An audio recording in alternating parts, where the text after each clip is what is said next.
So, ayan po, no, sisimulan na natin yung exploration natin sa mga kaganapan sa buhay ni Rizal noong after he left Paris and lived in Brussels, which is the capital of Belgium. So, ang unang part lang po ng chapter, yung matatapik ko, and the rest will be my partner, Aris J. Aluden. And yes, chapter 17, Rizal in Brussels. So, noong January 28, 1890, Rizal left Paris for Brussels, capital of Belgium. So, umalis si Rizal sa Paris noong January 28, 1890. And meron siyang dalawang reason bakit niya iniwan yung Paris. And the first is, the cost of living in Paris was very high because of the international exposition. So, hindi kaya ni Rizal yung cost of living that time kasi knowing his status sa financial from the previous chapters is that masyadong nahihirapan si Rizal sa financial. So, umalis siya ng Paris para dahil hindi niya kaya yung cost of living doon dahil nga doon sa international exposition. Next is, the gay social life of the city hampered his literary works, especially the writing of his second novel, El Filibusterismo. So, yung social life doon sa gay Paris is parang magiging hadlang pa ata sa pagsulat ni Rizal ng kanyang literary works, especially gusto niya nang simulan yung El Filibusterismo. So, yun yung dahilan bakit siya umalis sa gay Paris at pumunta sa Brussels kasi nga mahal yung pamumuhay doon, and yung literary works niya is parang nagiging hadlang pa yung social life doon sa gay Paris kasi nga mahal yung pamumuhay. Next is that noong time na yun, yung mga kaibigan ni Rizal na sila, including Marcelo H. del Pilar and Valentin Ventura, is inisip nila na umalis siya doon sa Paris dahil tumataka siya sa isang babae. Tinakasan niya yung isang babae, which is, ang totoo is, sinabi nga ni Rizal is yung two reasons niya kanina na masyadong mahal yung pamumuhay doon sa Paris, and gusto niya nang simulan yung kanyang susunod na nobela, which is si El Filibusterismo. So, meron tayong nakita na meme dito sa Google, no? So, this is the parang dialogue na ginawa ni na Rizal and ni Ventura and ni Del Pilar. So, of course, nagtanong sila kung bakit siya umalis sa Paris, and sabi ni Rizal, of course not, the prices here are just really high.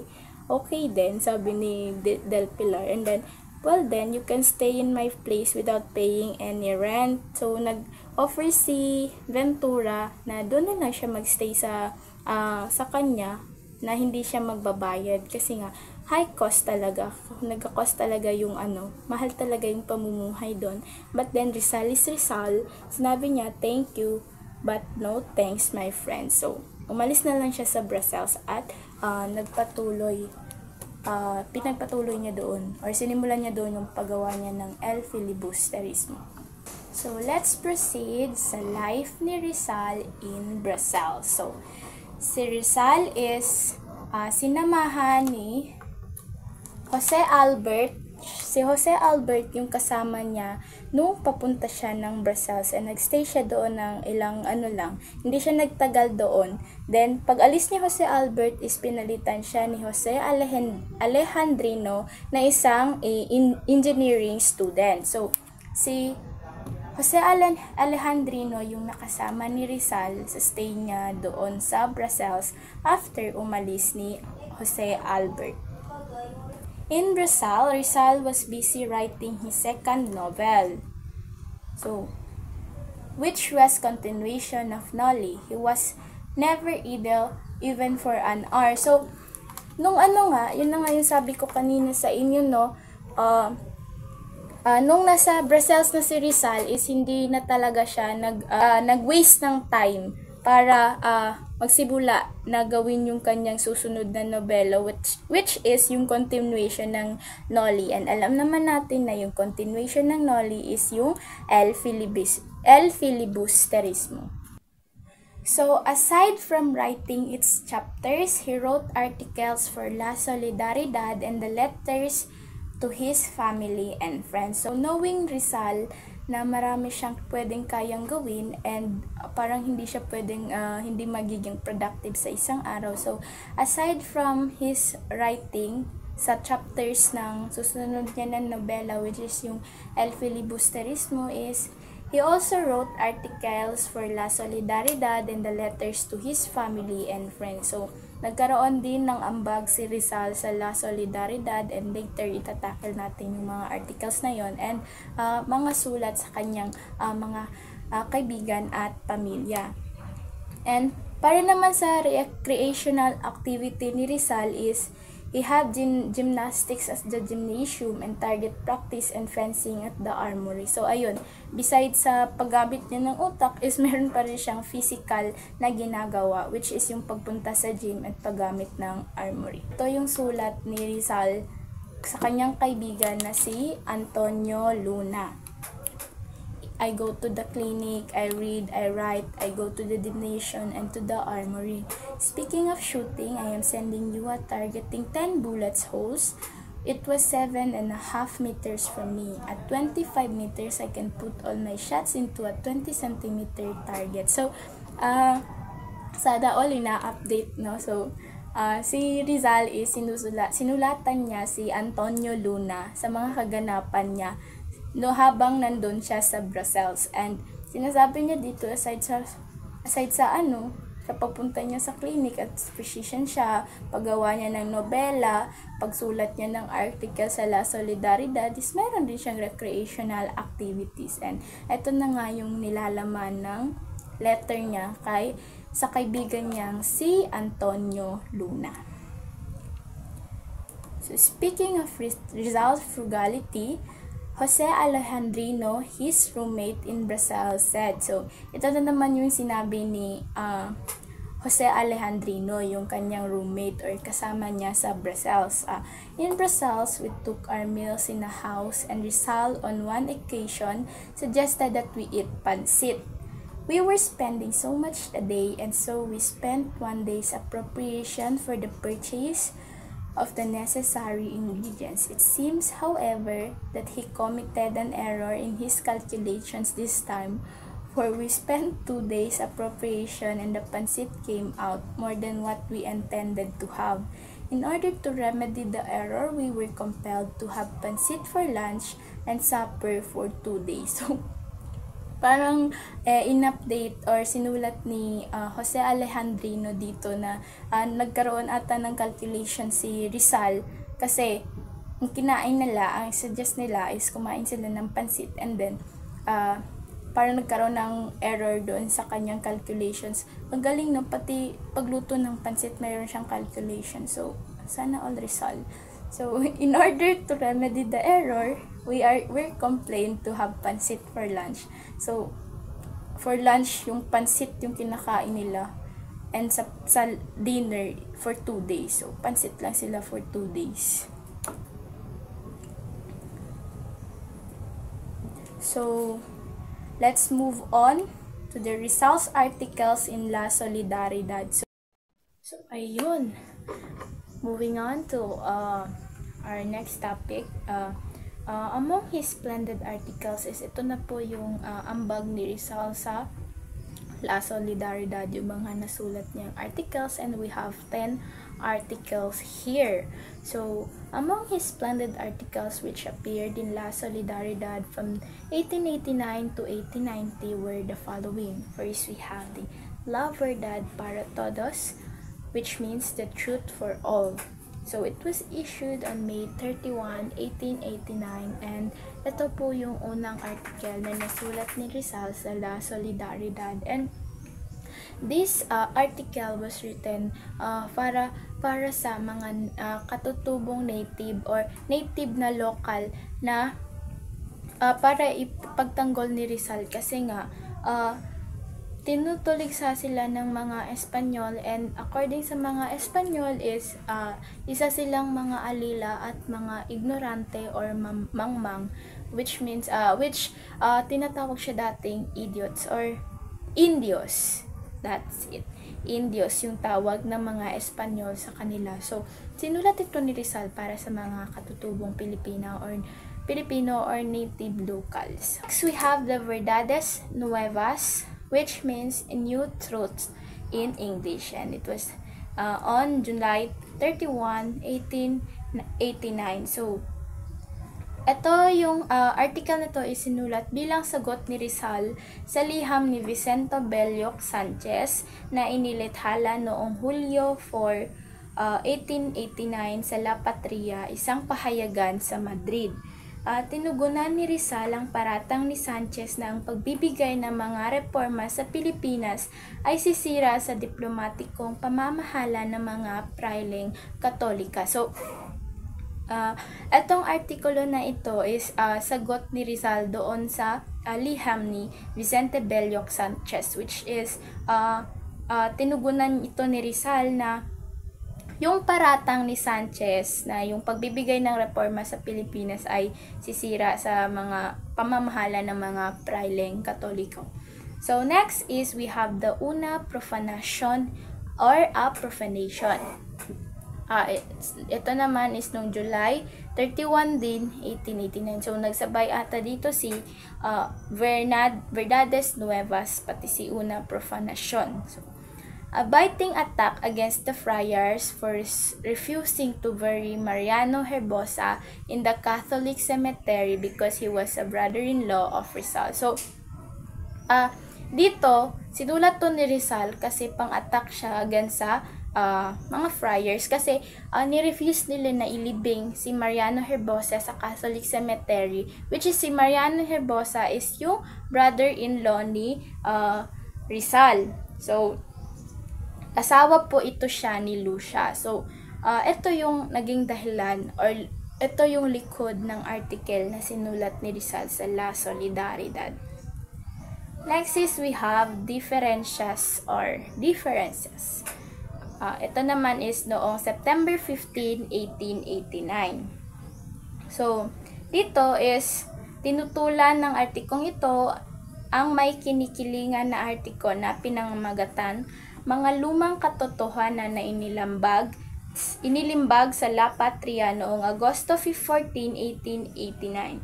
Tinuyan ng mga lumang katotohanan ng mga Pilipinong humiling ng mga reforma. So, dito sa differences ni Rizal is isinulat niya ito kasi nga tinutulan niya yung artikulo ng mga lumang katotohanan. Kasi si lumang katotohanan according dito is meron siyang kinikilingan lamang. Kumbaga, one-sided yung niya. One-sided yung mga articles na nilalabas nila. So, dahil dito is nasulat ni Rizal yung differences para tutulan yung sinasabi ng artikulong yun about sa mga Pilipino na humihingi ng reforma. Next is we have the Filipinas dentro de 100 años, which means the Philippines a century hence. It was published yearly on September 30, October 31, December 15, and February 1. So, December 15, 1889 and February 1, 1890. So, magkakasunod siyang gipublish ni Rizal sa 4 na dates, which is ang una is September 30, next is October 31, December 50, the year 1889, and February 1, 1890.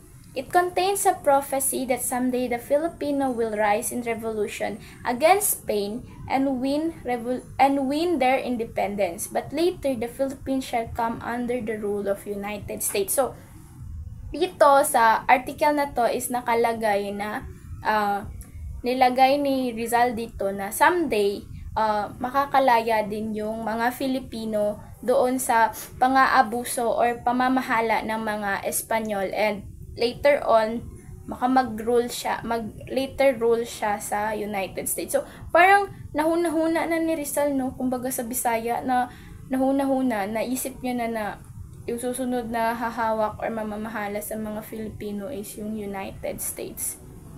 Is the Ingratitudes. It was published on January 15, 1890. A reply to Governor General Wheeler, who, while visiting Laguna Province in company with the Dominicans, said that the people should not let themselves be deceived by the vain promises of ungrateful Sona. So, dito sa article na to is, behind this article is, sinulat ito ni Rizal kasi ito na yung reply niya kay General Wheeler, na which is, naka-apostrophe dito na should not let themselves be deceived by the vain promises of ungrateful Sona. So, parang hindi magpapadeceive, hindi sila dapat magpapadeceive doon sa mga promises lang ng isang Sona. Like, hindi lahat na sinasabi sa Sona is totoo. So, hindi dapat magpapaniwala yung mga taong yun. The Sin Nombre or Without Name. It was published on February 28, 1890. So, Sin Nombre, attacking the dismissal of the 1888 petition of the Calambeños asking for government intervention of the Hermano administrator. So, Sin Nombre, behind this is, ito na yung pagkas ng mga Calambeños na mag-ano ng petition against sa sa government na magkaroon ng intervention dun sa harassment na nangyayari, which is dito ata nagkaroon ng about sa mga lupang tinitirhan ng mga taga-Calamba. Next is we have Sobre la Nueva or Ortografía de la Lengus Tagala, or on the new orthography of the Tagalog language. It was published on April 15, 1890. In this article, Rizal advocates the use of a new spelling in Tagalog. So, dito sa article na to is, ang reason bakit nilagay ito or nakapaloob dito sa article na to is because Rizal, ina-advocate ni Rizal yung paggamit ng bagong spelling ng Tagalog. Ano nga ba yung mga bagong spelling ng Tagalog? Example, sa C. Diba sa C is nakasanayan dati sa C na C, letter C, is ginagamit siya para maging siya ng word na K, ng letter na K, para siyang magkatunog lang sila. So, halimbawa, 5. So, nakasanayan ng mga Filipino yung yung spelling ng 5 is S-I-N-C-O. So, which means, para siyang, Espanyol talaga siya, Espanyol. Then, dito sa article na to na nakalagay is dapat magamit na ng bagong letters yung mga Filipino, which is, ang new letters is yung K. So, 5 is papalitan siya ng S-I-N-G-K-O. So, parang dito ina-advocate ni Rizal na we should use our own letters para maano tayo as Filipinos. Next is Cosas de Filipinas or Things About the Philippines. It was published on April 30, 1890. So, ito yung plataforma ng mga para sa mga Filipino propagandists during the late 19th century. So, the purpose of these articles was to inform Spanish readers about the social, economic, and political conditions in the Philippines under Spanish colonial rule. The articles were written by Filipino intellectuals and activists who sought reforms and advocated for the rights and welfare of Filipinos. So, dito sa Cosas de Filipinas or Things About the Philippines is ito yung ang purpose ng article is para malaman ng mga Spanish outside the Philippines kung ano nga ba, paano yung pamamahala ng mga Spanish dito sa Pilipinas. Lastly is the Sobre la Indolencia de los Filipinos. On the Indolence of the Filipinos, it was published on July 15 to September 15, 1890. This is a brilliant essay in defense of Filipino indolence. Itong number 10 is Sobre la Indolencia de los Filipinos and the Indolence of the Filipinos. So, ito yung brilliant essay na sinulat ni Rizal para ma-defense yung pagiging indolence ng mga Filipino or yung Filipino indolence. So, let's proceed sa pag-criticize ni Rizal sa mga Filipino na nasa Madrid, Spain about sa kanilang pag-gambling. So, sa Brussels, nakatanggap ng letter si Rizal mula kay Juan Luna at Valentin Ventura. Nilalaman ng letter na yun is ang pagsabi nila na masyadong nagagambling yung mga Filipino sa Madrid. And according sa kanila, naway may magawa si Rizal na action para dito kasi sinisira nila yung image ng mga Filipino doon sa lugar na yun. And si Rizal, gumawa siya ng paraan. So, nag-send siya ng letter kay Marcelo H. Del Pilar. And yung nilalaman ng letter niya is ito. Luna in Paris complains of the gambling of the Filipinos in Madrid. So does Ventura. They say that according to news from the Philippines, the parents are very much disgusted. I am afraid we are serving the Friar scheme. There is nothing at home to remind them that the Filipino does not come to Europe to gamble and amuse himself, but to work for his liberty and for the dignity of his race. So, masyadong no, yung ni Rizal is, para sa kanya is pumunta sila sa ibang bansa or sa lugar na yun para maano yung liberty ng Philippines. Hindi pag-gamble yung pinunta nila, kundi para mag-work para sa independence ng Pilipinas. So, ito yung laman ng letter niya. And moreover, it is not necessary to leave Philippines to gamble, for there, they already gamble very much. If we who are called upon to do something, if we in whom the poor people place their modest hopes, spend their time in these things, precisely when the years of youth should be employed in something more noble and lofty, for the every reason that youth is noble and lofty, I fear much that we are fighting for a useless illusion, and that, instead of being worthy of liberty, we are worthy of slavery. So, masyadong nag-criticize talaga yung naman ng letter ni Rizal kay Marcelo H. Del Pilar kasi dito parang pinopoint ni Rizal na hindi necessary na iwan yung Philippines para lang mag-gamble sa ibang bansa, which is pumunta dapat yung mga Filipino para mag-work sa liberty ng Philippines. And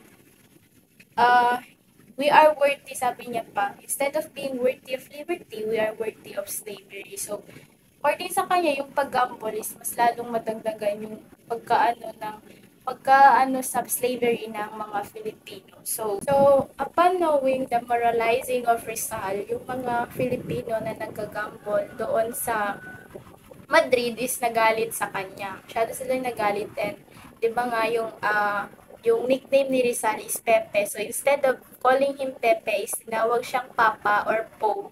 Kasi masyado siyang parang tingin nila sa kanya doon, masyado siyang pasanto or masyado niyang kinikriticize yung gawain nila. So, after ng pag-criticize ni Rizal sa pag-gamble ng mga Filipino sa Madrid is nakareceive siya ng masamang balita galing sa Philippines, which is letters from home which Rizal received in Brussels worried him. The Calamba agrarian trouble was getting worse. The management of the Dominican Hacienda continually raised the land rents until such time that Rizal's father refused to pay his rents. Other tenants, inspired by Don Francisco's courage, also refused to pay their rent. So, yung bad news galing sa pamilya ni Rizal is yun na yung pinapaalis sila sa sarili nilang lupa, and nag file ng suit yung Dominican Order na i-dispose yung Rizal family sa mga lupa sa Calamba. So, pinatapon sila sa kung saang lugar. Si Pasiano and yung mga brothers-in-law niya na sina Antonio Lopez, husband of Narcisa, Silvestre Ubaldo, husband of Olympia, were deported to Mindoro. Another brother-in-law, Manuel T. Hidalgo, husband of Saturnina, was banished for a second time to Bohol. So, yun yung bad news na na-receive ni Rizal. So, yung sad news na yun is parang hindi siya parang nagpa-depress talaga kay Rizal kasi nga nag-bled yung heart niya. Kumbaga, ang sakit para sa kanya na malaman yung balitang yun na nangyayari sa kanyang pamilya. So, dito, nagsulat ng letter si Rizal sa kanyang sister na si Soledad. The letter is this: I have caused much harm to our family, but at least there remains to us the consolation of knowing that the motive is not disgraceful, nor does it humiliate anybody. On the contrary, it raises us up and gives us more dignity in the eyes of our very enemies themselves.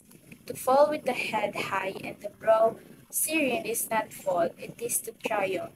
The sad thing is to fall with the stain of dishonor. Moreover, I may be what my enemies desire me to be, yet never an accusation are they able to hurt against me, which makes me blush or lower my forehead, and I hope that God will be merciful enough with me to prevent me from committing one of those faults which would involve my family. So, nakalagay dito sa sulat ni Rizal kung paano siya nag-cause ng harm sa pamilya niya. And kung basahin natin maigi yung letter ni Rizal is masyado siyang sad or halata masyado na depressed siya sa mga oras na yon. Kasi sino ba namang anak ang masisiyahan na malaman na yung pamilya mo sa ibang lugar or sa ibang bansa is ganun yung nangyayari sa kanila. And dahil kumbaga merong possibility na yung nangyayari sa pamilya niya is doon sa mga nagawa niyang novel or doon dahil sa kanya. Doon. Din dito sa last part ng kanyang letter is, I hope that God will merciful enough with me to prevent me from committing one of those faults which would involve my family. So, parang hinihiling na ni Rizal na wala siyang magawang masama, and hinihiling niya kay Lord na wala siyang magawang masama kasi nga involved na yung family niya doon sa accusation sa kanya ng mga friars. Ayun yung mga kaganapan ni Rizal sa buhay ni Rizal sa Brussels.